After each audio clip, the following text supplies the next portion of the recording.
What's up, everyone? Welcome back to the channel. It is time again for Phrasal Verb of the Week. Yes, we are looking at another great phrasal verb, and our phrasal verb is catch up.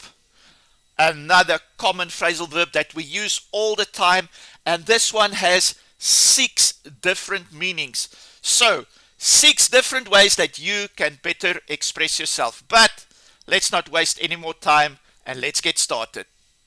To reunite with someone, especially after not seeing each other for a while.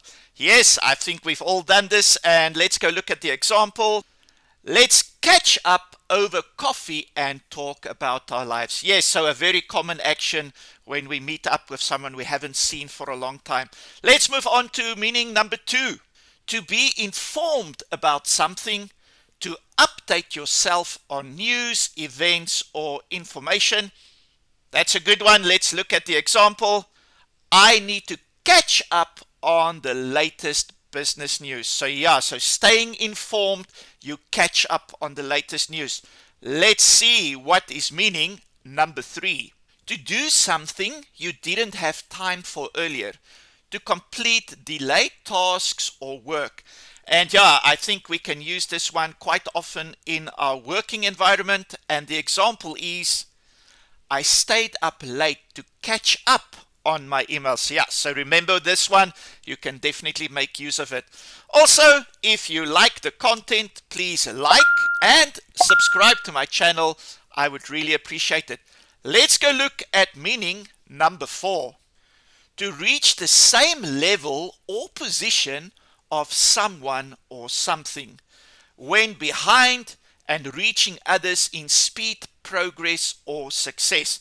So when you have fallen behind other people, then we can use this phrasal verb. Let's go look at the example.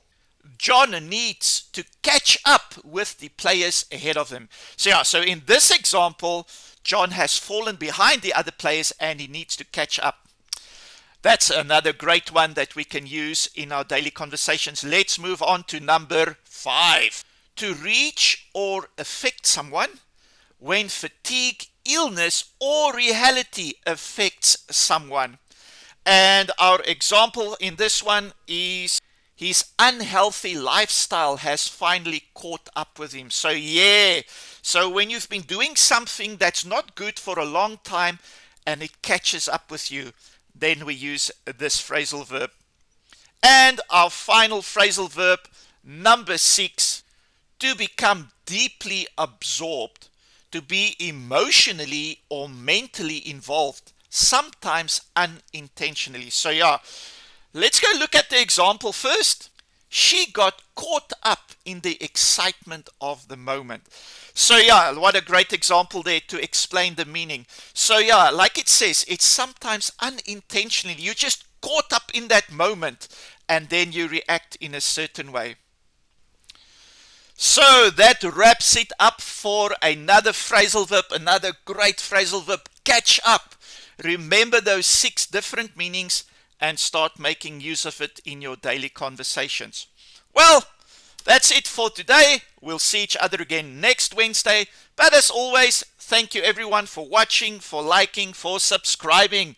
I'll see you next time. Bye-bye.